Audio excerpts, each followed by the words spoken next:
Le choc, c'est ce qu'ont ressenti les élus de l'agglomération angevine à l'annonce de l'annulation du plan local d'urbanisme hier. Le PLU, comme on l'appelle communément, définit l'aménagement et le développement urbain de l'agglomération. Les répercussions de cette annulation sont énormes pour Angers, Avrier, Saint-Barthélemy d'Anjou et Trélazé et entraînent l'arrêt des projets de construction. Cette décision du tribunal administratif de Nantes fait suite à une plainte déposée par plusieurs associations angevines, dont la sauvegarde de l'Anjou. Les espaces boisés classés.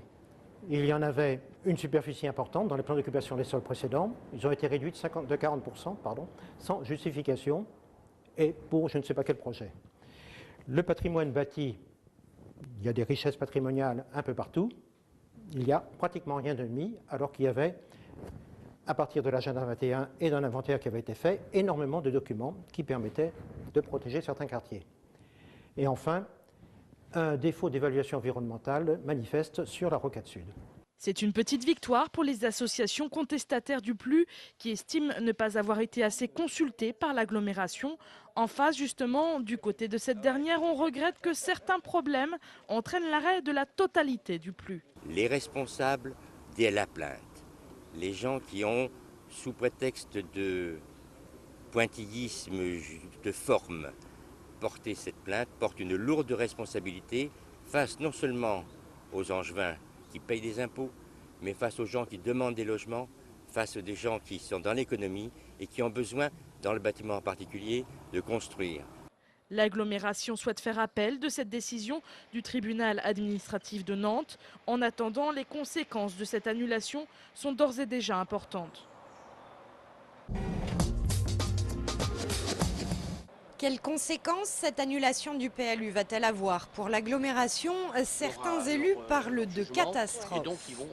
C'est une catastrophe parce que notre agglomération a besoin de construire des logements, notre agglomération a besoin de créer des zones d'activité, d'aménager des zones d'activité et ça va bloquer toutes les nouvelles constructions. Si les chantiers en cours ne sont aucunement menacés, tous les permis de construire actuellement à l'étude dans les communes concernées sont désormais bloqués jusqu'à nouvel ordre. Ce sont ainsi 6000 logements, comme ici à Avrier, sur le plateau de la Mayenne, qui se retrouvent aujourd'hui en suspens. Les professionnels du bâtiment, déjà durement touchés par la crise, vont finir par se retrouver au chômage technique ou pire. Aujourd'hui, ces entreprises-là qui pouvaient espérer avoir du travail en réalisant des logements à construire qui auraient pu être de 800 ou de 1000 ou de 1500 sur l'agglomération angevine, si demain matin ces 1500 deviennent 500, on peut mesurer dès aujourd'hui les conséquences que ça peut avoir sur l'emploi. Quand on fait un logement, ça crée 2 emplois et demi. Alors ça les crée ou ça les maintient, on est bien d'accord. Mais aujourd'hui, si on ne les fait pas, on risque de les voir disparaître. Pour éviter d'en arriver là, Angers-Loire Métropole va au plus vite élaborer un nouveau plan local d'urbanisme. Une enquête publique est prévue dès la mi-septembre.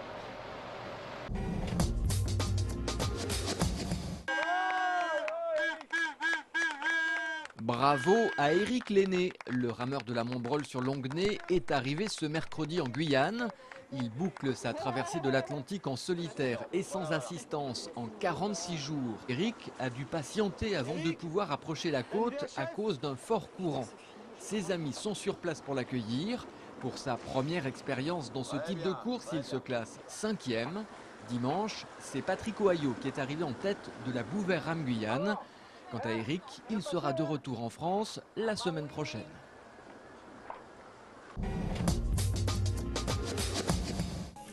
Suite de notre série sur le Burundi. Depuis 2006, la région Pays de la Loire fédère des actions de coopération. Aujourd'hui, on s'intéresse à un domaine important pour le développement de ce pays, la santé. Le Burundi compte environ 9 millions d'habitants. En 2008, plus de 360 000 naissances ont été relevées. Un chiffre inquiétant sur le plan démographique, mais pas seulement, quand on sait que de nombreuses femmes accouchent à domicile. Comme ici, il y a pratiquement 7 grossesses par femme. Ça va entre 4 et 10, vous voyez. Et je dirais même 7 enfants. Ça veut dire qu'il y a en général peut-être 8 à 9 grossesses par femme. C'est-à-dire que le risque de mortalité est multiplié par 8-9. Une femme burundaise, à peu près aujourd'hui, un risque sur 12 de mourir du fait des grossesses. Lorsque la grossesse ou l'accouchement ne sont pas suivis médicalement, les risques de complications sont nombreux.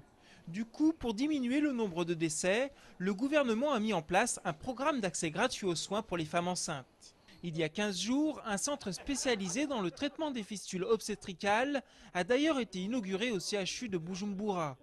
La fistule, c'est une lésion de la vessie qui survient pendant un accouchement prolongé. L'écoulement continuel d'un flot d'urine va alors survenir. Les effets sont dévastateurs puisqu'une odeur nauséabonde se répand et dans la majorité des cas, la femme est alors exclue de la famille. Ici au Burundi, c'est difficile d'avoir des fistules. Les gens ne nous considèrent plus comme une personne de valeur. Ils se méfient de nous, ils nous rejettent. Je ne peux plus rien faire, même plus aller au champ. L'opération pour traiter la fistule est réalisée par 2 médecins de gynécologie sans frontières. Ce matin d'avril, ce gynécologue de Saint-Malo et cet urologue du Mans vont guérir en 2 heures une patiente malade depuis plusieurs années. Au Burundi, 1000 cas de fistule sont recensés tous les ans. Ce jour-là, plusieurs femmes ont fait le déplacement vers la capitale. Tous les lits sont occupés. Au Burundi, le personnel des hôpitaux ne dispense que les soins. Les patients doivent se nourrir et faire leur toilette avec leurs propres moyens. Une étudiante en médecine m'explique alors ce qui se passe au fond de l'hôpital. C'est une place qu'on a donnée à des familles qui ont des malades ici, où ils font leur cuisine. Donc je vois des femmes qui font leur cuisine, je vois des marmites, des rasiers.